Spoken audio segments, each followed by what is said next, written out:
After rain falls or snow melts, there are a few ways for that water to be able to move through the landscape or over the surface and reach the rivers. The first one is overland flow, and that is simply water moving downhill across the surface down to the channel. The second one is interflow.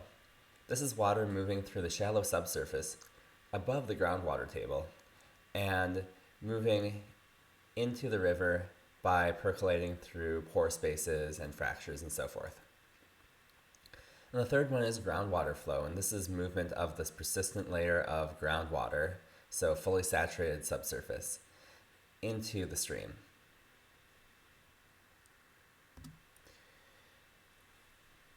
So how do we know which direction the water is taking, which one of these three options it's taking, and why is it important? So the overland flow, which is the flow across the surface, is the fastest. It's also geomorphically effective, and it will erode and move and deposit sediment. The interflow, which is shallow subsurface flow during storms, is not quite as fast as overland flow, but is generally faster than groundwater flow. Groundwater, meanwhile, is deep, slow subsurface flow, and in humid climates, groundwater ensures that rivers will maintain what we call a level of baseflow, so consistent discharge, even during dry periods. On the left, there's an example of a scientist applying an infiltration test to soil, and that's to understand how quickly the water is going to infiltrate into the ground and therefore turn from overland flow into interflow. So this infiltration is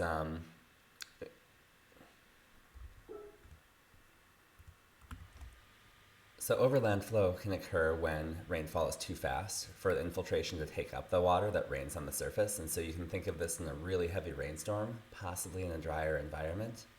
And so for that, we want to know what sets infiltration rates.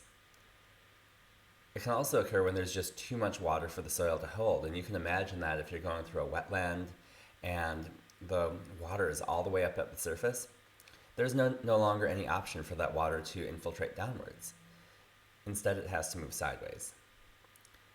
And infiltration rates are higher in coarser grained sediments because these provide larger pore spaces for that water to move through. And so we generally have high infiltration rates in sand, and therefore also high rates of lateral flow and general subsurface water flow in sand. Medium rates in loam, and loam is a mix of sand, silt, and clay. And the slowest rates in clay.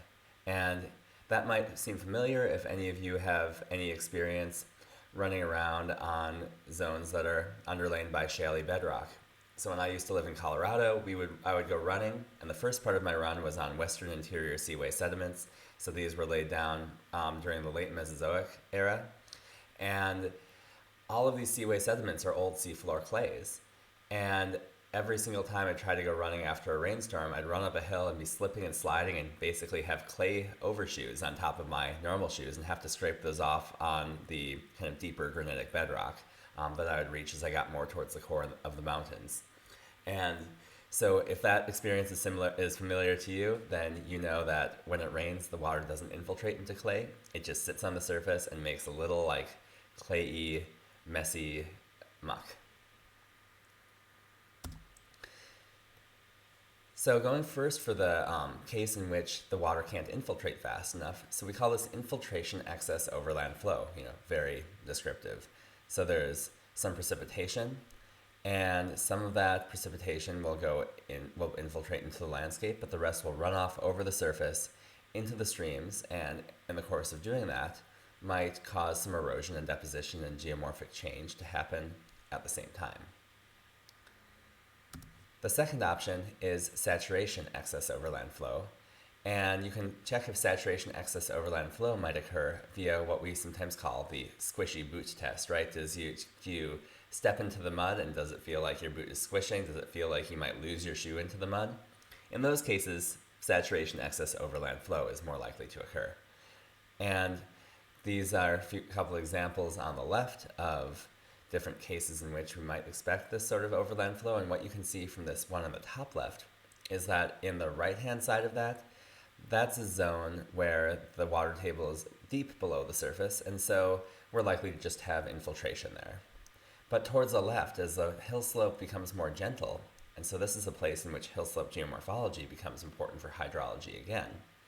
So as the hill slope becomes more gentle, this groundwater table crops out above or at the surface, and that causes there to be infiltration, saturation, excess, overland flow.